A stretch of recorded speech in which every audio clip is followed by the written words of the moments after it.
কার্শিয়াংয়ের দিকে নজর রাখা যাক। কার্শিয়াংয়ে ভস্মীভূত বাড়ি, আশেপাশের কয়েকটি বাড়িও ক্ষতিগ্রস্ত। দমকলে দুটো ইঞ্জিনের চেষ্টায় আগুন নিয়ন্ত্রণে এই মুহূর্তে। তবে কি পরিস্থিতি তৈরি হয়েছিল ডিটেল জানবো। পার্থপ্রতিম রয়েছে আমার সঙ্গে। পার্থপ্রতিম,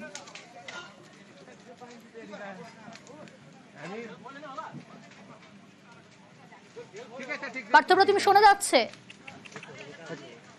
দেখো, তোমরা জানি যাচ্ছি কার্শিয়াংয়ে মালুদার চা বাগান, সেই মালুদার চা বাগান যে দোকানদার সেখানে কিন্তু একটি বাড়িতে ভয়াবহ অগ্নিসংযোগের ঘটনা ঘটে আজ দুপুরে, এবং কাঠের বাড়ি হওয়ায় দাও দাও করে জ্বলতে থাকে, এবং ওই বাড়ির সংলগ্ন আশপাশে আরো বেশ কয়েকটি বাড়ি আংশিক ক্ষতিগ্রস্ত হয়েছে। এবং দেবেন্দ্র সুব্বা নামে এক ব্যক্তির বাড়িতে কিন্তু সম্পূর্ণভাবে ভস্মীভূত হয়েছে। খবর পেয়ে কার্শিয়াং থেকে দুটি দমকল ইঞ্জিন ঘটনাস্থলে পৌঁছয় এবং আগুন নিয়ন্ত্রণে আনার চেষ্টা করে, এবং প্রায় ঘন্টা দুয়েকের চেষ্টা সে আগুন নিয়ন্ত্রণে আসে। তবে হতাহতে কোনো খবর না হলেও বাড়িটি কিন্তু সম্পূর্ণভাবে ভস্মীভূত হয়েছে এবং আসবাব সামগ্রী সাথে কিন্তু ক্ষতিগ্রস্ত হয়েছে। বেশ। বীরভূমে বোমা বিস্ফোরণ, বোমা ফেটে উঠল যুবকের হাত।